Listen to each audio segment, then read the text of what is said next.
ಹಜರತ್ ಖ್ವಾಜಾ ಬಂದೇ ನವಾಜ್ ಮಹಾನ್ ಸೂಫಿ ವರ್ಯರಾಗಿದ್ದಾರೆ.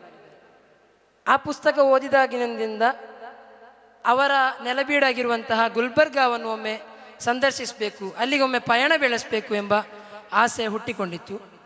ಅದನ್ನು ಈಡೇರಿಸಲಿಕ್ಕೂ ಸಾಧ್ಯವಾಯಿತು, ಅಲ್ಹಮ್ದುಲಿಲ್ಲಾ. ಮಂಗಳೂರಿನಿಂದ ಸಂಜೆ 4 ಗಂಟೆಗೆ ಹೊರಟಂತಹ ಬಸ್ಸಿನಲ್ಲಿ ಪ್ರಯಾಣ ಆರಂಭಿಸಿ ಮರುದಿನ ಬೆಳಿಗ್ಗೆ 7 ಗಂಟೆ ಆಗುವಾಗ ಗುಲ್ಬರ್ಗಾ ನಗರವನ್ನು ನಾನು ತಲುಪಿದ್ದೆ. ಅಲ್ಲಿಗೆ ಬಂದಂತಹ ಗೆಳೆಯರು ಅವರ ಸೌಂಡ್ ಆಫ್ ಮಾಡಿ.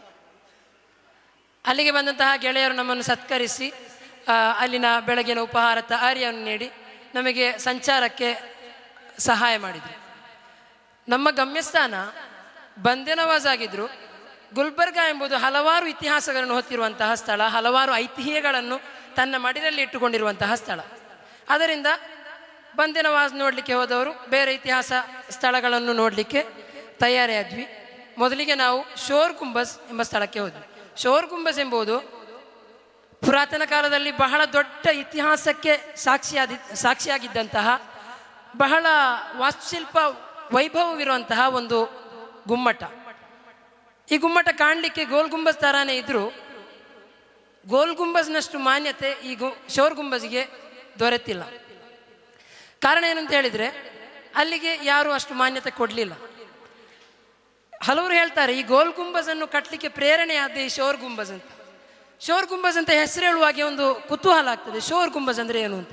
ಅದಕ್ಕೆ ಹಲವರು ಹೇಳ್ತಾರೆ ಪುರಾತನ ಕಾಲದಲ್ಲಿ ಕಳ್ಳರು ಇಲ್ಲಿ ಬಂದು ವಾಸಿಸ್ತಾ ಇದ್ರು, ಅಡಗಿ ಕೂಳ್ತಾ ಇದ್ರು, ಇಲ್ಲಿ ಅಡಗಿ ಕೂರ್ತಾ ಇದ್ರು. ಅದಕ್ಕಾಗಿ ಶೋರ್ ಗುಂಬಜ್ ಎಂಬ ಸ್ಥಳ ಶೋರ್ ಗುಂಬಜ್ ಎಂಬ ಹೆಸರು ಬಂದಿದೆ ಅಂತ. ಇನ್ನು ಹಲವರು ಹೇಳ್ತಾರೆ ಇದು ವಿಜಯದ ಪತಾಕೆಯಾಗಿ, ವಿಜಯದ ಒಂದು ಸಂಕೇತವಾಗಿ ಕಟ್ಟಲ್ಪಟ್ಟಂತಹ ಒಂದು ಕಟ್ಟಡವಾಗಿದೆ, ಆದ್ದರಿಂದ ಇದಕ್ಕೆ ಇಂತಹ ಹೆಸರೆಲ್ಲ ಬಂದಿದೆ ಅಂತ, ಶಹರ್ ಗುಂಬಜ್ ಅಂತ. ಹಾಗೆ ಅದರ ಒಳಗೆ ಹೋದ್ವಿ. ಒಳಗೆ ಹೋಗುವಾಗ ಅದರ ಪರಿಸರ ನೋಡಬೇಕು, ಸರಿಯಾಗಿ ಹೋಗಲಿಕ್ಕೆ ಒಂದು ದಾರಿ ಕೂಡ ಇಲ್ಲ. ಹಲವಾರು ತ್ಯಾಜ್ಯಗಳು, ಮಲಿನ ವಸ್ತುಗಳಿಂದ ದಾರಿ ಕೂಡ ಕಡಿದಾಗಿ ಹೋಗಿದೆ. ಒಳಗೆ ಹೋದ್ವಿ. ಹೋಗುವಾಗ ಒಂದು ವಾಸ್ತುಶಿಲ್ಪ ವೈಭವ, 300 ವರ್ಷಗಳ ಹಿಂದಿನ ಬಹಮನಿಗಳ 80 ಶತಮಾನಗಳ ಅವರ ಒಂದು ಪುರಾತನ ವಾಸ್ತುಶಿಲ್ಪ ವೈಭವ ಅಲ್ಲಿ ಎದ್ದು ಕಾಣ್ತಾ ಇತ್ತು. ಅದರ ಬದಿಯಲ್ಲಿಯೇ ನಮಗೆ ಏನು ಸಾಧ್ಯ ಆಗ್ತದೆ ಅಂತ ಹೇಳಿದರೆ ಅಲ್ಲಿ ಹಲವಾರು ಅನಾಚಾರಗಳಿಗೆ ಇವತ್ತು ಕಾರಣವಾಗ್ತಾ ಇದೆ. ಅದರ ಸುತ್ತಮುತ್ತಲಿನಲ್ಲೇ ನಂತರ ಬಂದಂತಹ ಪೋಲಿಗಳು, ಕಿಡಿಗೇಡಿಗಳು, ಅಲ್ಲಿ ಚಿತ್ರಿಸಿದಂತಹ, ಅಲ್ಲಿ ಕೆತ್ತಿದಂತಹ, ಅಲ್ಲಿ ಹಾಳುಗೆಡವಿದಂತಹ ಹಲವಾರು ನಾಶಕಾರಿ ಚಿತ್ರಣಗಳಲ್ಲಿ ಕಾಣಲಿಕ್ಕೆ ಸಾಧ್ಯವಾಯಿತು. ಬಹಳ ಬೇಸರವಾಯಿತು. ಒಳಗೆಲ್ಲ ವೀಕ್ಷಿಸಿ ಮೇಲ್ಭಾಗದಲ್ಲಿ ನಾವು ನೋಡ್ತಾ ಹೋದ್ವಿ. ಬಹಳ ಸುಂದರವಾದಂತಹ ವಾಸ್ತುಶಿಲ್ಪ ವೈಭವ. ಅದನ್ನು ಮಾನ್ಯತೆ ನೀಡಲಿಕ್ಕಾಗದಂತಹ ನಮ್ಮ ಸಮುದಾಯ, ನಮ್ಮ ಸರ್ಕಾರಗಳ ಕುರಿತಾಗಿ ನನಗೆ ವಿಷಾದನೀಯವಾದಂತಹ ಒಂದು ಭಾವನೆ ನನ್ನ ಮನಸ್ಸಲ್ಲಿ ಮೂಡಿ ಬಂತು. ನಂತರ ನಾವು ನಮ್ಮ ಧ್ಯೇಯ ಸ್ಥಳವಾಗಿದ್ದಂತಹ ಬಂದೇ ನವಾಜ್ ತಲುಪಿದೆವು. ಬಂದೇ ನವಾಜ್ ಜಾಮಿಯಾ ಮಸೀದಿ ಅದೇ ರೀತಿ ಬಂದೇ ನವಾಜ್ಗೆ ತಲುಪಿದ್ವಿ. ಬಂದೇ ನವಾಜ್ ಅಂತ ಹೇಳಿದರೆ ಇಡೀ ಭಾರತವನ್ನೇ ಪ್ರಭಾವಿಸಿರುವಂತಹ ಸ್ಥಳ. ಯಾವಾಗಲೂ ಅದು ಒಂದು ಏನಾಗಿರ್ತದೆ ಅಂತ ಹೇಳಿದರೆ ಫುಲ್ ರಶ್ ಆಗಿರ್ತದೆ, ಕ್ರೌಡ್ ಆಗಿರ್ತದೆ. ಆಧ್ಯಾತ್ಮಿಕ ಅನುಭೂತಿಯನ್ನು ಸವಿಯಲಿಕ್ಕೆ ಬೇಕಾಗಿ ಬರುವಂತಹ ಜನರಿಂದ ಅಲ್ಲಿ ಕ್ರೌಡ್ ಆಗಿರ್ತದೆ. ಅಲ್ಲಿಗೆ ಹೋಗುವಾಗಲೇ ಏನೋ ಒಂದು ಆಧ್ಯಾತ್ಮಿಕವಾದಂತಹ ಒಂದು ಪರಿಮಳ, ಒಂದು ಸುಗಂಧ ನಮ್ಮ ಮನಸ್ಸಲಿಕ್ಕೆ ನಾಟಲಿಕ್ಕೆ ಶುರುವಾಯಿತು. ಅಲ್ಲಿ ಹೋದಾಗ ನಮ್ಮ ಗೆಳೆಯರಿದ್ದರು, ಅಲ್ಲಿನದೇ ಸ್ಥಳೀಯರಾದಂತಹ ಗೆಳೆಯರು ಅಲ್ಲಿನ ವಿಶೇಷತೆಗಳನ್ನೆಲ್ಲ ಹೇಳಿದರು. ಅಲ್ಲಿನ ವಾಸ್ತುಶಿಲ್ಪಗಳು, ಅಲ್ಲಿನ ಗುಂಬಜ್ಗಳು, ಗುಲ್ಬರ್ಗ ಅಂತ ಹೇಳುವಾಗಲೇ ಅಲ್ಲಿ ಗುಂಬಜ್ಗಳು ವಿಶೇಷ. ಗುಂಬಜ್ಗಳು ಗುಲ್ಬರ್ಗಾದ ವಿಶೇಷ. ಗುಲ್ಬರ್ಗಾದಲ್ಲೇ ಬಹುದೊಡ್ಡ ಗುಂಬಜ್ ಇರುವುದು ಬಂದೇ ನವಾಜ್ರವರ ಸಮಾಧಿಯ ಮೇಲೆ. ಹಲವಾರು ಗುಂಬಜ್ಗಳಿವೆ. ದೊಡ್ಡ ಗುಂಬಜ್ ಬಂದೇ ನವಾಜ್ರವರ ಸಮಾಧಿಯ ಮೇಲಿರುವ ಗುಂಬಜ್ ಆಗಿದೆ. ಹಾಗೆ ನಾವು ಅಲ್ಲಿಂದ ಮರಳಿ ಬಂದ್ವಿ. ಹಲವಾರು ವಿಷಯಗಳಿದೆ ಹೇಳಲಿಕ್ಕೆ, ಸಮಯದ ಪರಿಮಿತಿ ಇದೆ. ಅಸ್ಸಲಾಮು ಅಲೈಕುಂ ವರಹಮತುಲ್ಲಾ. ಅಸ್ಸಲಾಮು ಅಲೈಕುಂ ವರಹಮತುಲ್ಲಾಹಿ ವಬರಕಾತುಹು. ಬಿಸ್ಮಿಲ್ಲಾ ವಲ್ಹಮ್ದುಲಿಲ್ಲಾ ವಸ್ಸಲಾತು ವಸ್ಸಲಾಮು ಅಲಾ ರಸೂಲಿಲ್ಲಾ ವಅಲಾ ಆಲಿಹಿ ವಸಹಬಿಹಿ ಅಜ್ಮഈನ್, ಅಮ್ಮಾ ಬಅದ್. ಗೌರವಾನ್ವಿತ ಗುರು ಹಿರಿಯರೇ ಹಾಗೂ ಸಭಿಕರೇ, ಪಯಣ ಕಾಲಾತೀತ ಕಥನ ಎಂಬ ಧ್ಯೇಯವಾಕ್ಯದಿ ನಡೆಯುತ್ತಿರುವಂತಹ ಫಿದಾಕ್ 7 ಜನ್ ಇದರ ವೇದಿಕೆಯಲ್ಲಿ ನನ್ನ ಸಣ್ಣ ಪಯಣ ಕಥನವನ್ನು ನಿಮ್ಮ ಮುಂದೆ ತೆರೆಯಲಿಚ್ಛಿಸುತ್ತೇನೆ. ಪ್ರೀತಿಯ ಸಹೋದರರೇ, ಇಮಾಮ್ ಅಬು ಹನೀಫಾ ರಲಿಯಲ್ಲಾಹು ಅನ್ಹು ಹೇಳುತ್ತಾರೆ, ಲೌಲಾ ಸಾಫರ್ತು ಇಲಲ್ ಕೂಫಾ ಲಮ್ ಅಫ್ಕಹು ಶೈಆ. ಒಂದು ವೇಳೆ ನಾನು ಕೂಫಾ ಎಂಬ ನಗರಕ್ಕೆ ಪ್ರಯಾಣ ಬೆಳೆಸದಿದ್ದಲ್ಲಿ ನಾನು ಓರ್ವ ಫಿಕ್ಹ್ ಪಂಡಿತನಾಗುತ್ತಿರಲಿಲ್ಲ. ಅಂದರೆ ಈ ವಾಕ್ಯದ ತಾತ್ಪರ್ಯವೇನೆಂದರೆ ಪ್ರಯಾಣವು ಅಷ್ಟು ಮಾತ್ರ ಮಹತ್ವವುಳ್ಳದ್ದಾಗಿದೆ ಎಂಬುದಾಗಿದೆ. ಏನೇ ಇರಲಿ, ನನ್ನ ವಿಷಯ, ನಾನು ಹೋದಂತಹ, ನಾನು ಪಯಣಿಸಿದಂತಹ ಅತ್ಯಂತ ಉತ್ತಮವಾದ ಪ್ರದೇಶದ ಕುರಿತಾದ ಮನುಷ್ಯ ಮನಸ್ಸುಗಳಲ್ಲಿ ಕುಸುಮದ ಘಮವನ್ನು ಬೀರುವಂತಹ ಪ್ರದೇಶ, ಅದುವೇ ಭಾರತದ ಸುಲ್ತಾನ ಖಾಜಾ ಗರೀಬ್ ನವಾಜರ ಸನ್ನಿಧಾನದ ಕುರಿತು ನಿಮ್ಮ ಮುಂದೆ ಹೇಳುತ್ತೇನೆ. ಪ್ರೀತಿಯ ಸಹೋದರರೇ, ಆ ಸನ್ನಿಧಾನಕ್ಕೆ ಪ್ರವೇಶಿಸುವಂತಹ ಆ ಸಂದರ್ಭದಲ್ಲಿ ಮನ ರೋಮಗಳೆಲ್ಲವೂ ಸೆಟೆದೆದ್ದು ನಿಲ್ಲುತ್ತದೆ. ಇದು ಕೇವಲ ಒಂದು ಆಲಂಕಾರಿಕ ಪ್ರಯೋಗ ಮಾತ್ರವಲ್ಲ, ಇದು ನನ್ನ ಅನುಭವವೂ ಕೂಡ. ಅಲ್ಲಿ ದೀನರಿರಬಹುದು, ದಲಿತರು, ಜಾತಿ ಭೇದ ಮತ ಯಾವುದೇ ಇಲ್ಲದೆ ಎಲ್ಲರಿಗೂ ಅಲ್ಲಿ ತಂಗಲು ವ್ಯವಸ್ಥೆ ಇದೆ. ಸರ್ವ ಮತದ ಜನರು ಕೂಡ ಅಲ್ಲಿ ಜಮಾಯಿಸ್ತಾ ಇರ್ತಾರೆ. ಇದು ಹಾಜಾರಿಗಿರುವ ಯಾರಲ್ಲೂ ಹಸ್ತಕ್ಷೇಪವಿಲ್ಲ ಎಂಬುದನ್ನು ಇದು ಎತ್ತಿ ತೋರಿಸ್ತಾ ಇದೆ. ಇನ್ನು ನಾನು ಆ ಅಜ್ಮೀರ್ ಯಾತ್ರೆ ಹೋದಂತಹ ಸಂದರ್ಭದಲ್ಲಿ ನನ್ನ ಮನಗಳನ್ನು ಅತ್ಯಂತ ಸೆರೆ ಹಿಡಿದಂತಹ ಒಂದು ವಿಚಾರವಾಗಿದೆ, ನಮಗೆ ಅಲ್ಲಿ ಪ್ರವಾದಿ ಸಲ್ಲಲ್ಲಾಹು ಅಲೈಹಿ ವಸಲ್ಲಮರ ಆಸಾರಗಳನ್ನು ನೋಡಲು ಸಿಕ್ಕಂತಹ ಭಾಗ್ಯ. ನಿಜಕ್ಕೂ ಇದೊಂದು ಅವರ್ಣನಾತೀತವಾದಂತಹ ಘಟನೆಯಾಗಿದೆ. ಆ ಸಂದರ್ಭ, ಆ ಪ್ರವಾದಿ ಸಲ್ಲಲ್ಲಾಹು ಅಲೈಹಿ ವಸಲ್ಲಮರ ಆಸಾರುಗಳನ್ನು ನೋಡಲು ಹೋದಂತಹ ಸಂದರ್ಭ, ಅಲ್ಲಿ ಮೊಳಗಿದಂತಹ ಬೈತ್ಗಳ ಗೆರೆಗಳು, ನಿಜಕ್ಕೂ ಇದೊಂದು ಅವರ್ಣನಾತೀತ. ಅಲ್ಲಿರುವಂತಹ ಖಾಜಾ ಗರೀಬ್ ನವಾಜರ ಮೊಮ್ಮಗ ಹಸನ್ ಹಮ್ಮದ್ ಜಿಸ್ತಿ ಎಂಬವರು, ಅವರಲ್ಲಿ ನಾವು ಹಲವೊಂದು ಘಟನೆಗಳಿಗೆ ಪರಿಹಾರ ಕೇಳಿಕೊಂಡು ಹೋದಾಗ ಕೊನೆಗೆ ಅವರೊಂದು ಹೇಳಿದಂತಹ ಒಂದು ವಾಕ್ಯವಿದೆ. ಯಾವ ರೀತಿ ಅಂದರೆ, ನೀವು ಬಿದಾಯಿಗಳಿಗೆ ಚಾಯದಿರಿ, ನೀವು ಸುನ್ನತ್ ಜಮಾಯತಿನಲ್ಲಿ ನಿಲ್ಲಬೇಕು. ಆ ಸಂದರ್ಭದಲ್ಲಿ ಅವರು ಈ ಮಲಬಾರಿ ಸಂಸ್ಕೃತಿಯನ್ನು ಎತ್ತಿ ತೋರಿಸುವಂತಹ ಒಂದು ವಿಚಾರವನ್ನು ಹೇಳ್ತಾರೆ. ನಾವಲ್ಲಿ ಮನಗಾಣಬಹುದು. ಅವರಿಗೆ ಮಲಯಾಳ ಯಾವುದೇ ಅಕ್ಷರ ಗೊತ್ತಿಲ್ಲ. ಅವರನ್ನಲ್ಲಿ ಹೇಳಿದ್ದು ಯಾವ ರೀತಿ ಅಂದರೆ, ಆರಂಭ ಪೂವಾಯ ದ್ಯಾಟ್ಸ್ ಆಥರ್ ಅಂತ ಹೇಳಿದ್ರು. ಅವರಿಗೆ ಮಲಯಾಳ ಉಚ್ಚರಿಸಲಿಕ್ಕೆ ಆಗಲ್ಲ. ಅಲ್ಲಿ ನಮಗೆ ನಮ್ಮ ಈ ಮಲಬಾರಿ ಸಂಸ್ಕೃತಿಯನ್ನು ನಾವು ತುಂಬ ಮನಗಾಣಬಹುದಾಗಿದೆ. ಮತ್ತು ಅಲ್ಲಿರುವಂತಹ ಗಂಜಿ ವ್ಯವಸ್ಥೆ ಆಗಿರಬಹುದು, ದೊಡ್ಡ ಅಂಡೆಯಲ್ಲಿ ಎಲ್ಲರಿಗೂ ಗಂಜಿ ವಿತರಣೆ ಮಾಡುವುದು. ನಾವಲ್ಲಿ ಹೋದಂತಹ ಸಂದರ್ಭದಲ್ಲಿ ಅಲ್ಲಿ ಓರ್ವ ವ್ಯಕ್ತಿ ನಮಗೆ ಸಿಕ್ಕಿದ್ರು, ಪರಿಚಯಸ್ಥರು. ಅಲ್ಲಿ ನೋಡುವಾಗ ಅವರೊಬ್ಬ ಮಲಬಾರಿ ವ್ಯಕ್ತಿ ಆಗಿದ್ರು. ಅವರೊಂದಿಗೆ ಕೇಳಿದಾಗ ಅವರು ಹೇಳ್ತಾರೆ, ಇಲ್ಲಿ ಯಾವುದಕ್ಕೂ ಯಾರಿಗೂ ಕೊರತೆ ಇಲ್ಲ, ಇಲ್ಲಿ ಬರುವಂತಹ ಸರ್ವ ಭಕ್ತರಿಗೂ ಗಂಜಿ ತನ್ನಂದು ತಾನೆಯಾಗಿ ಅವರಿಗೆ ಲಭಿಸ್ತದೆ, ಪರಿಚಯಸ್ಥರಿಂದ ಅವರಿಗೆ ಸಿಗ್ತದೆ. ಅವರು ಯಾವ ರೀತಿ ಹೇಳಿದ್ರಂತೆ, ಅವರು ಕುರ್ಆನ್ ಪಠನೆಗೆ ಮುಂತಾದ ಕಾರ್ಯಕ್ರಮಗಳಿಗೆ ಕುಳಿತ ಸಂದರ್ಭದಲ್ಲಿ ಹಲವಾರು ಅಪರಿಚಯಸ್ಥ ಕೈಗಳು ಬಂದವರಿಗೆ ಊಟವನ್ನು ನೀಡಿದಂತಹ ಸಂದರ್ಭಗಳು, ಕಾಫಿ ತಿಂಡಿಗಳನ್ನು ನೀಡಿದಂತಹ ಸಂದರ್ಭಗಳು, ಹಲವಾರು ಸಂದರ್ಭಗಳು, ಇಂತಹ ಹಲವು ಘಟನೆಗಳನ್ನು ಅವರು ನಮ್ಮ ಮುಂದಿಗೆ ಇಟ್ಟಿದ್ದಾರೆ. ಹೀಗೆ ಮತ್ತು ಹೇಳುವುದಾದರೆ, ಅಲ್ಲಿನ ವಸತಿಯಾಗಿರ್ಬೋದು, ನೆರೆಯಲ್ಲಿ ಎಲ್ಲ ತುಂಬಿದಂತಹ ಮನೆಗಳು ಇಲ್ಲಿಯ ರೀತಿ ಅಲ್ಲ. ಇಲ್ಲಿ ಬರೋಬ್ಬರಿ ಒಂದು ಮನೆ ನಡೆದರೆ ಒಂದು ಅರ್ಧ ಕಿಲೋಮೀಟರ್ ಬಿಟ್ಟು ಮತ್ತೊಂದು ಮನೆ ಇರ್ತದೆ. ಆದರೆ ಅಲ್ಲಿ ಹಾಗಿಲ್ಲ, ಹತ್ತಿರ ತುಂಬ ವಸತಿಗಳಿದೆ. ಮತ್ತೆ ಅಲ್ಲಿನ ಜನವ್ಯವಸ್ಥೆ ಯಾವ ರೀತಿ ಅಂದರೆ, ಒಂದು ಸ್ವಲ್ಪ ಸಂಕೀರ್ಣ ಸಮಸ್ಯೆಗಳಿಗೂ ಕೂಡ ಅವರು ನಮಗೆ ತರ್ಕಕ್ಕೆ ಏರ್ತಾ ಇರ್ತಾರೆ. ಅದು ಯಾವ ರೀತಿ ಹೇಳುದಂದ್ರೆ, ನಾವು ಹೋದ ಸಂದರ್ಭದಲ್ಲಿ ಹಾರಿಸು ಸಾದರಿದ್ರು ನನ್ನ ಹತ್ರ. ಆಗ ನಮಗೆ ಜುಮಾ ದಿವಸ ಆದ್ದರಿಂದ ನಮ್ಮ ಸಂಘದೊಂದಿಗೆ ನಾವು ಪ್ರತ್ಯೇಕಿಸಲ್ಪಟ್ಟೆವು. ಕೊನೆಗೆ ಜುಮಾ ನಿರ್ವಹಿಸಿದೆವು. ಉಸ್ತಾದರು ಹೇಳಿದರು, ಡ್ರೆಸ್ಸಲ್ಲಿ ಎಲ್ಲ ಸ್ವಲ್ಪ ಗಲೀಜಿದೆ, ನಾವು ಹೋಗೋಣ ಅಂತ. ಆಗ ಎದ್ದಾಗ ಅಲ್ಲಿ ಇಬ್ಬರು ಕರೆದು ನಮ್ಮನ್ನು ಗದರಿಸಿದರು. ನನಗೆ ಆಗ ಅರ್ಥ ಆಗಲಿಲ್ಲ, ಉರ್ದು ಗೊತ್ತಿರಲಿಲ್ಲ. ಉಸ್ತಾದರು ಕೇಳಿದರು, ನನಗೆ ಅರ್ಥ ಆಯ್ತಾ ಅಂತ. ನಾ ಇಲ್ಲ ಅಂದೆ. ಕೊನೆಗೆ ಉಸ್ತಾದ ಹೇಳಿದರು, ಪೇಟಗಳನ್ನೆಲ್ಲ ಧರಿಸಿದ್ದೀರಾ, ಜುಮಾದಿಂದ ಎದ್ದು ಹೋಗುವುದು ಯಾವ ಸಂಸ್ಕೃತಿ ನಿಮ್ದು ಅಂತ ಒಟ್ಟಾರೆ ಚಿಕ್ಕ ಸಂಕೀರ್ಣ ಸಮಸ್ಯೆಗಳಿಗೂ ಯಾವುದೇ ನಿರ್ಭೀತಿ ಇಲ್ಲದೆ ಅವರಂತ ಸಂಭಾಷಣೆ ಮಾಡುವಂತಹ ಒಂದು ವಿಶೇಷವಾದಂತಹ ವ್ಯವಸ್ಥೆ ಅವರಿಗೆ ಅನುಭವ ಇದೆ. ವಿಶೇಷವಾಗಿರ್ತಾರೆ ಅವರು ಆ ರೀತಿ. ಮತ್ತೆ ಅಲ್ಲಿಯ ಗುಂಬಜ್ ನೋಡಿದರೆ, ಆ ಗುಂಬಜಿನ ಅಂದ ಚಂದವನ್ನು ನೋಡಿದರೆ, ಇದರ ಒಡೆಯ ಅಂದರೆ ಅದರಲ್ಲಿ ಪ್ರಶಾಂತತೆಯಿಂದ ಮಲಗಿದಂತಹ ಒಡೆಯರು ಏಕತ್ವ ಮತ್ತು ಪ್ರಶಾಂತ ಮನೋಭಾವದವರು ಎಂಬುದು ನಮಗೆ ಮನಗಾಣಬಹುದಾದಂತಹ ಸಂಗತಿಯಾಗಿದೆ.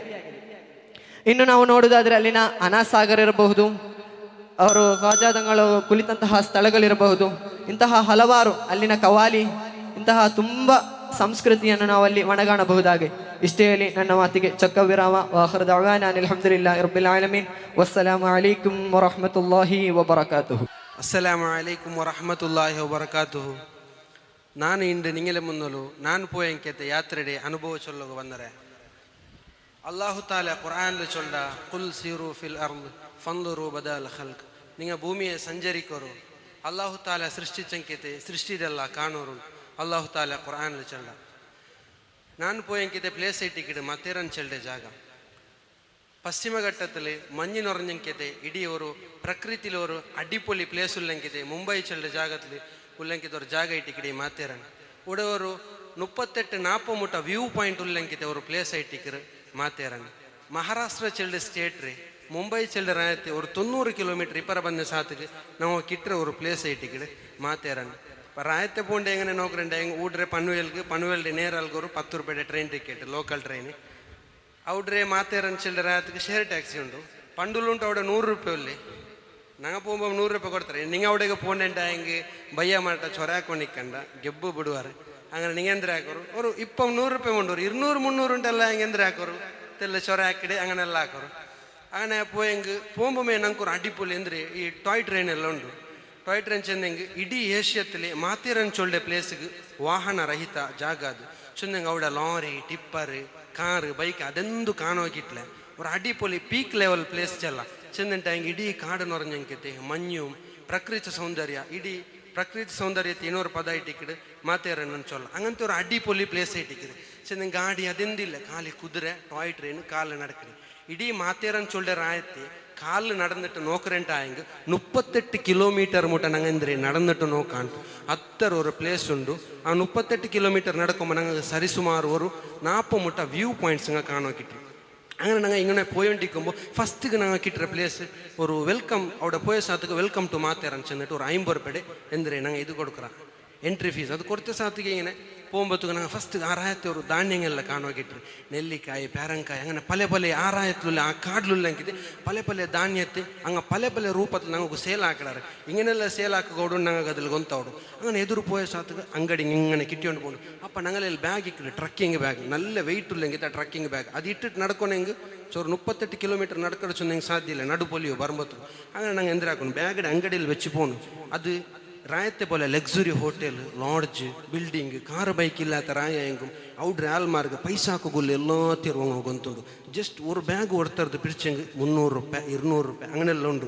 അങ്ങനെ ഞങ്ങൾ ഈ ಅಂಗಡಿയിൽ അങ്ങനെ ചെന്ന സാത്തക്ക് 7 ബാഗിനെതിരെ 3 ബാഗ് ಹಾಕ್ಯ ഒരു ബാഗ് ಇನ್ನೊരു ബാഗ് ഇട്ടിട്ട് അങ്ങനെ ആക്കിയിട്ട് എന്തിനാക്കിയ മേൽ പോയ സാത്തക്ക് 100 ರೂಪಾಯಿ ഒരു 3 ബാഗ് ഇട്ടോക്കെടുത്ത് അങ്ങനെ ചെന്നിട്ടാകുമ്പോൾ അവൻ്റെ ഔത്തുക്ക് വിളിച്ചു പോയാൽ നിങ്ങളുടെ ടൈം എന്ത് വേസ്റ്റ് ആവില്ല. ನನ್ನ ಔತುಗೆ പോകേണ്ട ടൈമിൽ ನೀವು ഒരു അടിപൊളി വ്യൂ പോയിന്റ്സിങ്ങെಲ್ಲ കാണുവാക്കിട്ട് നിങ്ങൾ ടൈം വേസ്റ്റ് ആവില്ല ഞങ്ങൾ പോയിട്ട് അങ്ങനെ ಅವ್ನ ಔತುಗೆ ಬ್ಯಾಗ್ ಬೇಕು പോയ സാത്തക്ക് അടിപൊളി നേച്ചർ എന്തെಲ್ಲ നേച്ചർങ്ങ കുതിരങ്ങ മതി ഇത് കാണുവാക്കിട്ട് ഔത്തുക്ക് പോയ സാത്തക്ക് ഉടല്ല ഞങ്ങൾ ഇപ്പോൾ ഔത്ത് പോയെങ്കിൽ ഒരു ടയർ പഞ്ചറായ സ്കൂട്ടി ഒരു 800 കാറ് ഇല്ല നല്ല പൈസ കണ്ടെങ്കിൽ ഒരു ക്രിസ്ത കാർ അങ്ങനെയെല്ലാം ഇക്കിട് അവിടെ അങ്ങനെയല്ല നല്ല ഷോറൂമിൽ നിപ്പാട്ടിയ പോലെ ഒരേ ಕಂಪಿಂಡೆ ಎಲ್ಲ ಕುದುರೆ ಎಣ್ಣೆಂಡು ಟಿಕ್ಕರು ಖಾಲಿ ಕುದುರೆ ಮಾತ್ರ ಬೇರೆ ಎಂದಿಲ್ಲ. ചെന്നിട്ടെങ്കിൽ അവിടെ ഞങ്ങൾക്ക് ഈ റിക്ഷ കാറ് ബസ് അങ്ങനെ എന്ത് എടുത്ത് പോകാവല്ലേ ಖಾಲಿ ಕುದುರೆ ಮಾತ್ರ ಎಣ್ಣೆ ಟಿಕೆಟ್ ಔಡ್ರೆ അങ്ങനെ വരുമ്പോൾ ഫസ്റ്റ് ನಂಗೆ കിട്ടി ഇപ്പോൾ ഊടൂർ ജംഗ്ഷൻ കബക്ക് ഇന്ന പോലെ അതും ഒരു ರಾಯ ಬಟ್ അവിടെ ಮೊಬೈಲ್ ಯೂಸ್ ಆಕೋಲ್ಲ ಟ್ರಿಪ್ ಅಡ್ಡಿಪೊಲಿ ಅವಡು ಮೊಬೈಲ್ ಹೊತ್ತರಿ ಹೊರತ ರೀಲ್ಸ್ ನೋಕಡೆ ಹೊರತ ಯೂಟ್ಯೂಬ್ ನೋಕಡೆ അങ്ങനെ എന്തിക്കോകാവില്ല അവിടെ. ഫസ്റ്റ് ഞങ്ങൾക്ക് മാത്തേരൻ ജംഗ്ഷൻ കിട്ടി റെയിൽവേ സ്റ്റേഷൻ ഒരുത്തൽ സിറ്റി പോലെയുള്ള ಅಂಗಡಿ പോലെയുള്ള പ്ലേസ് അവിടെ മാത്രം. അങ്ങനെ ഔഡ്രെ പോകുമ്പോഴത്തേക്ക് എന്തിനാവും എതിരു ടോയ് ട്രെയിനിൽ ഞങ്ങൾ ഇപ്പോൾ ജർണി ആക്കിരണ്ടായെങ്കിൽ ഞങ്ങൾ നടന്നു പോകുമ്പോൾ കിട്ടുന്ന വ്യൂ പോയിന്റ്സ് ഒന്നും ഞങ്ങൾക്ക് ടോയ് ട്രെയിനിൽ കിട്ടില്ല. നടന്നു പോകുമ്പോൾ കിട്ടി ഇത് വെറൈറ്റി ಬೇರೆ ഒരു പ്ലേസിൽ എന്താ അവിടെ ടോയ് ട്രെയിൻ ജർണി അവിടെ അങ്ങനെ നടന്നു പോകുമ്പോഴത്തേക്ക് ഞങ്ങൾ ഇങ്ങനെ കണ്ടിന്യൂ ആക്കി പോകുമ്പോൾ ഫസ്റ്റ് ഞങ്ങൾ പോകേണ്ട പ്ലേസ് ആക്കിയിട്ട് എക്കോ പോയിന്റ് ചെന്നെങ്കിൽ ഒരു 4 പ്ലേസ് അതിലേ കവർ ആവുള്ളൂ. ചെന്നെങ്കിൽ അപ്പുറത്തെ ലൂയിസ് പോയിന്റും അങ്ങനെ എക്കോ പോയിന്റ് ഞങ്ങൾ പോയ എക്കോ പോയിന്റ് ഞങ്ങൾ 3 വ്യൂസ് ആണ് നോക്കിട്ടെ. ഒന്ന് റിവേഴ്സ് വാട്ടർഫാൾസ് തണ്ണിയെല്ലാം കീൽ പോകുന്ന പോലെ കീൽ പോലല്ല റിവേഴ്സ് മേലെ വന്ന് നോക്കിറ് അവിടെ നിൽക്കുന്നത് പോലെ ഡേഞ്ചർ അവിടേക്ക് നടന്നു പോകുമ്പോഴത്തേക്ക് എന്താ അവിടെ ചെന്നെങ്കിൽ ಬ್ಯಾಕ್ದೈಟ್ ಪೋಂಡೆಂಟಾಯಂಗೆ ಆರಾಮ್ಸೆ ಪೋವ ಇಂಗನೇ ಟೈಮ್ ಪೋಂಡೆಂಗೆ ಸೇಫ್ ಅಲ್ಲ ಜೀಮತ್ತಿಗೆ ತೊಂದರೆ ಚೆನ್ನಂಗೆ ഒരു കാലിൽ നടക്കടെ പോലത്തെ മാത്രം ജാഗ ഇട്ടിക്കടെ. പിന്നെ നിങ്ങൾ മങ്കങ്ങ ഒരു ഗ്രൂപ്പ് ആയിട്ട് അവിടെ നിങ്ങൾ കിട്ടു നിങ്ങൾ തടി എത്ര ബെല്ലെ നിങ്ങൾ പൈൽവാന്മാരായെങ്കിൽ നിങ്ങൾക്ക് മങ്കടൊട്ടിಗೆ അവിടെ ಕಲಿಕೋಕೆ ಸಾಧ್ಯ ಇಲ್ಲ. നിങ്ങളുടെ കയ്യിൽ ಬ್ಯಾಗ್ ಇನ್ನೆಂಟಾಯಂಗೆ ಅದು നിങ്ങൾ ಮೇಲೆ ಅಟ್ಯಾಕ್ ಹಾಕಡೆ ಚೊನ್ನೆಂಟೆ ಬಿಡ್ಲಿಲ್ಲ ഒരു ಮಂಗಲ್ಲ 10 ಮಂಗ ಎಲ್ಲ ಒಟ್ಟಿಗೆ ಬಂದಿട്ട് ಮೇಲಿಗೆ ಪಾರು നിങ്ങളുടെ ബാഗും നിങ്ങളുടെ ഡ്രസ്സും മൊബൈലും എല്ലാം ചെക്ക് ആക്കിയിട്ട് പിന്നെ ಎಲ್ಲ കേക്കെല്ലാം എടുത്തിട്ട് ಬಡ್ಚಿಟ್ಟು ಬುಟ್ಟೆಲ್ಲಿ പിന്നെ ಅದು നിങ്ങൾ ಇದಾಕಡೆ. അങ്ങനെ ഞങ്ങൾ പോകുമ്പോഴത്തേക്ക് ഞങ്ങളുടെ എന്തിരെ ರಾಯತ್ತಂಗೆ ಅನ್ಸೊಂದು ಪರ್ತರಂಗ ഒരു ಜನ್ಮೂನ ನಿಲ್ನಾರು അങ്ങൾಟ ಚೆಂದೆ ഞങ്ങൾക്ക് ಟ್ರಿಪ್ಪದಲ್ಲಿ ಇನ್ನೊಂದು ಗೋಜೆ ಹೆಂಗನೆ ಚೆಂದೆ ಗಡ್ಡತ್ತಂಗೆ ಎನ್ನೆ ಹಂಗಲ್ಲ ಭಾಷೆ ನೀವು ಗೊಂತುಂಡಲ್ಲಿ ಇವ್ನು ಸೀದಾ ಬಂದ್ಬಿಟ್ಟು ಅವಡೆಗೆ ಪೋಯ್ದ ನಾನು ಇವಡೆಗೆ ಬಂದ್ಬಿಟ್ಟು ಅವ್ನು ಎಂದ್ರೆ ಚಂದ್ಬಿಟ್ಟು ಚಂದ ಹಂಗೆ ಚೆಲ್ಲಾರೆ ಅಪ್ಪ ನಂಗೆ ஒரு ಪ್ಲೇಸ್ ರೆಂದ್ರಿ ಹಂಗಾಗಿ ನಂಗೆ ಎಕ್ಸ್ಪ್ಲೇನ್ ಹಾಕೋಗು ಹಂಗೆ ಇನ್ನಾರು ನನಗೆ ಎವಡೆ ಈ ಲೂಯಿಸ್ ಪಾಯಿಂಟ್ ಚೊಲ್ಲೆ ಪ್ಲೇಸ್ ಹಂಗೆ ಎಕ್ಸ್ಪ್ಲೇನ್ ಹಾಕ್ಲಾರ ಈ ಇವಡೆ ನೀವು ಪಾಯಿಂಟ್ ಅಸ್ಸಲಾಮು ಅಲೈಕುಂ ವರಹಮತುಲ್ಲಾಹಿ ವಬರಕಾತು. ಅಸ್ಸಲಾಮು ಅಲೈಕುಂ ವರಹಮತುಲ್ಲಾಹಿ ತಾಲಾ ವಬರಕಾತು. ಪ್ರಿಯ ಮಿತ್ರರೇ, ನನ್ನೊಂದಿಗಿನ ನಿಮ್ಮ ಪಯಣ ಇವತ್ತು ಸುಪ್ರಸಿದ್ಧ ಗುಲ್ಬರ್ಗಾದ ಕಡೆ. The city of storms, the city of wisdom, the city of ಹಾಗೆ ಹಲವಾರು ನಾಮದಿಂದ ಸುಪ್ರಸಿದ್ಧಿ ಬರೆದ ಗುಲ್ಬರ್ಗಾದ ಕಡೆಯಾಗಿದೆ ಇವತ್ತಿನ ಪಯಣ. ನಾನು 8ನೇ ತರಗತಿಯಲ್ಲಿ ಕಲಿಯಬೇಕಾದರೆ ನನ್ನ ಸ್ನೇಹಿತನೊಬ್ಬ ಆತ ಗುಲ್ಬರ್ಗಕ್ಕೆ ಹೋದ ಅನುಭವವನ್ನು ನನ್ನೊಂದಿಗೆ ಹಂಚಿದ್ದ. ಅವತ್ತೇ ನಾನು ನನ್ನ ಮನಸ್ಸಿನಲ್ಲಿ ಒತ್ತಿ ಇಟ್ಟಂಥ ಒಂದು ಕಾರ್ಯವಾಗಿದೆ, ಒಮ್ಮೆಯಾದರೂ ಗುಲ್ಬರ್ಗಕ್ಕೆ ಹೋಗಲೇಬೇಕು ಎಂಬುದು. 2 ವಾರಗಳ ಮುಂಚೆ ನಾನು ಮತ್ತು ನನ್ನ ಸ್ನೇಹಿತನಿಗೆ ಒಂದು ಅವಕಾಶ ಸಿಕ್ಕಿತು ಗುಲ್ಬರ್ಗಕ್ಕೆ ಹೋಗೋದು. ಹಾಗೆ ನಾವು ಗುಲ್ಬರ್ಗಾದ ಮಣ್ಣಿನಲ್ಲಿ ಕಾಲಿಟ್ಟದ್ದಷ್ಟೇ ರೈಲ್ವೆ ಸ್ಟೇಷನ್ನಿಂದ ಇಳಿದು ಹೊರಬರುವಾಗ ನಮ್ಮ ಈ ವೇಷಭೂಷಣವನ್ನು ಕಂಡು ಅಲ್ಲಿದ್ದಂಥ ಒಬ್ಬರು ನಮಗೆ ಅವರು ಗಾಡಿ ನಿಲ್ಲಿಸಿ ಕೇಳಿದರು, ನೀವು ಎಲ್ಲಿಗೆ ಹೋಗುವುದೆಂದು. ನಮ್ಮ ಮೊದಲ ಗುರಿ ಅಲ್ಲಿನ ಅಫ್ತು ಗುಂಬಜ್ ಆಗಿತ್ತು. ಅಫ್ತು ಗುಂಬಜ್ ಆದ್ದರಿಂದ ಅವರು ಹೇಳಿದರು, ನಾನು ಹೋಗುವ ಅದೇ ದಾರಿಯಾಗಿದೆ ಎಂದು. ಹಾಗೆ ಹೋಗುವ ದಾರಿಯಲ್ಲಿ ಅವರ ಮಾತಿನ ಮಧ್ಯೆ ನಾನು ಒಮ್ಮೆ ಕಾರಿನ ಹೊರಗೆ ಕಣ್ಣಾಡಿಸಿದಾಗ ಕಾಣಲು ಸಾಧ್ಯವಾದದ್ದು ಅಲ್ಲಿನ ಕರೆಂಟ್ ಬೂತ್ ಆಗಿದೆ. ಕರೆಂಟ್ ಬೂತಲ್ಲಿ ನನಗೆ ಕಾಣಲು ಸಾಧ್ಯವಾದದ್ದು ಅಲ್ಲಿ ಜೆಸ್ಕಮ್ ಅಂತ ಬರೆದಿತ್ತು. ನಾವು ಇಲ್ಲಿ ಮಂಗಳೂರಿನ ಬದಿಯಲ್ಲಿ ರಸ್ತೆ ಬದಿಯಲ್ಲಿ ಹೋಗುವಾಗ ಕಾಣೋದು ಮೆಸ್ಕಮ್. ನಾನು ಆಗಲೇ ನನ್ನ ಪ್ರಿಯ ಗುರುವರಿಯರಾದಂತಹ ಚಾರ್ಚಿಪಿಟಿಯೊಂದಿಗೆ ತಕ್ಷಣ ಕೇಳಿದೆ, ಇದೇನು ಇಲ್ಲಿ ಜೆಸ್ಕಮ್ ಅಂತ ಉಂಟು. ಹಾಗಾಗಿದೆ ನನಗೆ ಗೊತ್ತಾದದ್ದು ಕರ್ನಾಟಕದಲ್ಲಿ ವಿದ್ಯುತ್ ಇಲಾಖೆ 5 ಡಿಪಾರ್ಟ್ಮೆಂಟ್ಗಳಾಗಿ ಕಾರ್ಯಾಚರಣೆ ನಡೆಸುತ್ತಾ ಇದೆ.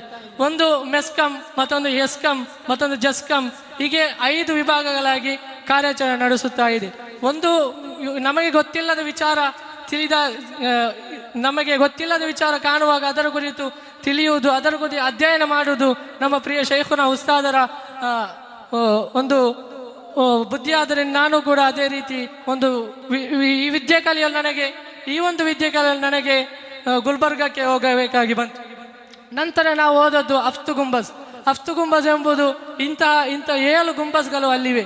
ಬಹುಮನಿ ಸುಲ್ತಾನರ ಆಳ್ವಿಕೆ ಸಂದರ್ಭದಲ್ಲಿ ಆಗಿದೆ ಈ ಎಲ್ಲ ಗುಂಬಜ್ಗಳ ನಿರ್ಮಾಣವಾದದ್ದು. ಬಹುಮನಿ ಸುಲ್ತಾನರ ಪ್ರತಿಯೊಬ್ಬ ಪ್ರಮುಖ ರಾಜರುಗಳ ಸಮಾಧಿ ಒಂದೊಂದೇ ಗುಂಬಜ್ನ ಒಳಗೆ ಇದೆ ಎಂಬುದು ಇತಿಹಾಸ. ಆದರೆ 6 ಜನರ ವ್ಯಕ್ತಿ ಮಾತ್ರ ನಮಗೆ ಅಲ್ಲಿ ಕಾಣಲು ಸಾಧ್ಯವಾದದ್ದು. ಒಬ್ಬರ ಹೆಸರು ಯಾರಿಗೂ ಗೊತ್ತಿಲ್ಲ ಎಂಬುದು ವಾಸ್ತವ. ನಂತರ ನಮ್ಮ ಪ್ರಯಾಣ ಅಲ್ಲಿನ ಪ್ರಮುಖ ಕೇಂದ್ರವಾದಂತಹ ಜಾಮಿಯಾ ಮಸೀದ್ ಎಂಬುದು 1376ರಲ್ಲಿ ಆಗಿದೆ ಇದನ್ನು ಸ್ಥಾಪನೆ ಮಾಡುವುದು. ಈ ಮಸೀದಿಯ ಪ್ರತ್ಯೇಕತೆ ಎಂದರೆ ಒಂದೇ ಸಮಯ 5000 ಜನರಿಗೆ ನಮಾಜ್ ಮಾಡುವ ಸೌಕರ್ಯ ಆ ಮಸೀದಿಯಲ್ಲಿದೆ. ನಾವು ಯಾತ್ರಾರ್ಥಿಗಳು ಅಲ್ಲಿಗೆ ಯಾತ್ರೆ ಬಂದಂತಹ ಒಬ್ಬರು ವ್ಯಕ್ತಿ ನಮ್ಮೊಂದಿಗೆ ಹೇಳಿದರು, ಈ ಮಸೀದಿಯ ಮುಂಭಾಗದಲ್ಲಿರುವಂತಹ ಮೀರಾಬಿನ ಸಮೀಪ ಏನಾದರೊಂದು ಮಾತಾಡಿದರೆ ಆ ಮಸೀದಿಯ ಕೊನೆಯಲ್ಲಿರುವಂತಹ ಪ್ರತಿಯೊಬ್ಬರಿಗೂ ತುಂಬ ಸ್ಪಷ್ಟವಾಗಿ ಕೇಳುತ್ತದೆ ಎಂದು. ನಮಗೆ ನಂಬಲು ಸಾಧ್ಯವಾಗಲಿಲ್ಲ. ನಾನು ನನ್ನ ಸ್ನೇಹಿತನೊಂದಿಗೆ ಹೇಳಿದೆ, ನೀನು ಆ ಮಿಂಬರಿನ ಹತ್ತಿರೋಗಿ ಏನಾದರೊಂದು ಸೂರತ್ ಫಾತಿಹಾ ಏನಾದರೂ ಓದು, ನೋಡುವ ಅಲ್ಲಿ ಕೇಳಿಸ್ತದ ಅಂತ. ಹಾಗೆ ನನ್ನ ಸ್ನೇಹಿತ ಅದರ ಮಸೀದಿಯ ಮುಂಭಾಗದಲ್ಲಿ ಓದಿದಾಗ ಕೊನೆಯಲ್ಲಿ ನಿಂತಹ ನನಗೆ ತುಂಬ ಸ್ಪಷ್ಟವಾಗಿ ಕೇಳಲು ಸಾಧ್ಯವಾಯಿತು. ನೀವೆಲ್ಲರೂ ಗುಲ್ಬರ್ಗಕ್ಕೆ ಹೋದ ಈ ಪ್ರೇಕ್ಷಣೀಯ ಸ್ಥಳವನ್ನು ಯಾರು ಮಿಸ್ ಮಾಡಬೇಡಿ. ಈ ಒಂದು ಆ ಕೇಳುವ ಶಬ್ದ ಉಂಟಲ್ಲ, ಅದನ್ನು ಎಲ್ಲರೂ ಕೂಡ ಪ್ರಯತ್ನ ಮಾಡಿ ನೋಡಿ ಎಂದು ನಾನು ಹೇಳುತ್ತಾ ಇದ್ದೇನೆ. ಅದೇ ರೀತಿ ನಾವು ಮುಂದೆ ಹೋದದ್ದು ಅಲ್ಲಿನ ಗುಲ್ಬರ್ಗಾ ಫೋರ್ಟ್ ಎನ್ನುವುದು ಪ್ರಮುಖ. ಗುಲ್ಬರ್ಗಕ್ಕೆ ಹೋಗುವಾಗ ನಾವು ಪ್ರಮುಖವಾಗಿ ಅಲ್ಲಿಗೆ ಹೋಗುವ ಒಂದು ಪ್ರದೇಶವಾಗಿದೆ ಗುಲ್ಬರ್ಗಾ ಫೋರ್ಟ್. ಅಲ್ಲಿಗೆ ಹೋದಾಗ ಇಡೀ ಪ್ರಪಂಚದಲ್ಲಿ ಅತ್ಯಂತ ಉದ್ದವಾದ ಪಿರಂಗಿ ಇರುವ ಸ್ಥಳ ಅದು ಗುಲ್ಬರ್ಗಾ ಫೋರ್ಟಲ್ಲಿ ಆಗಿದೆ. ಆ ಪಿರಂಗಿ ನಿಮಗೆ ಕಾಣಲು ಸಾಧ್ಯವಾಗಬಹುದು. ಹೀಗೆ ಗುಲ್ಬರ್ಗಾ ಫೋರ್ಟ್ನಲ್ಲಿ ಹಲವಾರು ವಿಚಾರಗಳು ಅಲ್ಲಿನ ಉಸ್ತುವಾರಿಯಾದಂತಹ ಅಜೀಮ್ ನಬಿ ಅವರೊಂದಿಗೆ ಕೇಳಿದಾಗ ಅವರು ನಮಗೆ ತುಂಬ ಸವಿಸ್ತಾರವಾಗಿ ಅದರ ಎಲ್ಲ ವಿಚಾರಗಳನ್ನು ನಮಗೆ ಹೇಳಿಸಿಕೊಟ್ಟರು. ನಂತರ ಮಧ್ಯಾಹ್ನದ ಸಮಯವಾದಾಗ ನಾವು ನಮ್ಮ ಹೊಟ್ಟೆ ಹಸಿವಾದಾಗ ಬೀದಿಗಿಳಿದ್ವಿ. ನಾವು ಹೋಟೆಲನ್ನು ಹುಡುಕಿಕೊಂಡು ಹೋಗುತ್ತಾ ಇರುವಾಗ ನಮಗೆ ಅಲ್ಲಿ ಒಂದು ಕಾಣಲು ಸಾಧ್ಯವಾದ ಒಂದು ಅಂಗಡಿಯಾಗಿದೆ. ಎಲ್ಲ ಶಬ್ದ ಉಪಕರಣಗಳನ್ನು ಸ್ಥಾಪನೆ ಮಾಡುವಂಥ ಒಂದು ಅಂಗಡಿ. ಈ ಅಂಗಡಿ ಮಾಲೀಕನೊಂದಿಗೆ ಮಾತನಾಡಿದಾಗ ಅವರು ಇದೆಲ್ಲವನ್ನೂ ಕೂಡ ಸ್ವಯಂ ನಿರ್ಮಿತವಾಗಿ ಮಾಡಿದಂಥದ್ದಾಗಿದೆ. ಅವರೊಂದಿಗೆ ನಾನು ಕೇಳಿದೆ, ಇದು ಯಾವ ರೀತಿ ನೀವು ಮಾಡುವುದು ಎಂದು. ಆಗ ಅವರು ಅಲ್ಲಿ ಮೇಕೆಯ ಚರ್ಮದಿಂದ ಮಾಡುವುದು ಎಂದು ನಮಗೆ ತುಂಬ ಸವಿಸ್ತಾರವಾಗಿ ಅದು ಮಾಡುವ ವಿಧಾನವನ್ನೆಲ್ಲ ನಮಗೆ ತೋರಿಸಿಕೊಟ್ರು. ಹೀಗೆ ನಾವು ಹೋಟೆಲನ್ನು ಹುಡುಕಿಕೊಂಡು ಹೋಗುವಾಗ ಅದರ ರಸ್ತೆಯ ಬದಿ ತುಂಬ ಸುಶ್ರಾವ್ಯ ಕಂಠದಿಂದ ಕವಾಲಿ ಆಡುವಂತಹ ಒಬ್ಬ ವ್ಯಕ್ತಿಯನ್ನು ಕೂಡ ನಮಗೆ ಕಾಣಲು ಸಾಧ್ಯವಾಗುತ್ತದೆ. ಹೀಗೆ ಹಲವಾರು ವಿಚಾರಗಳನ್ನು ನಾವು ಮಧ್ಯಾಹ್ನಕ್ಕೆ ತಲುಪಲಿಲ್ಲ ನಮ್ಮ ಈ ಎಕ್ಸ್ಪ್ಲೋರನ್ನು. ಇನ್ನೂ ಕೂಡ ಹಲವಾರು ವಿಚಾರಗಳು ಹೇಳಲಿಕ್ಕಿದೆ. ಗೋಲ್ ಗುಂಬಜ್, ರೋಸ್ ಗುಂಬಜ್, ಹಾಗೆ ಶೋರ್ ಗುಂಬಜ್, ಮತ್ತೆ ಹಲವಾರು ಪ್ರೇಕ್ಷಣೀಯ ಸ್ಥಳ ಹೇಳಲಿಕ್ಕಿದೆ ಎಂದು ಮಾತ್ರ ಹೇಳಿ ಮಾತುಗಳಿಗೆ ವಿರಾಮ. ಅಸ್ಸಲಾಮು ಅಲೈಕುಂ.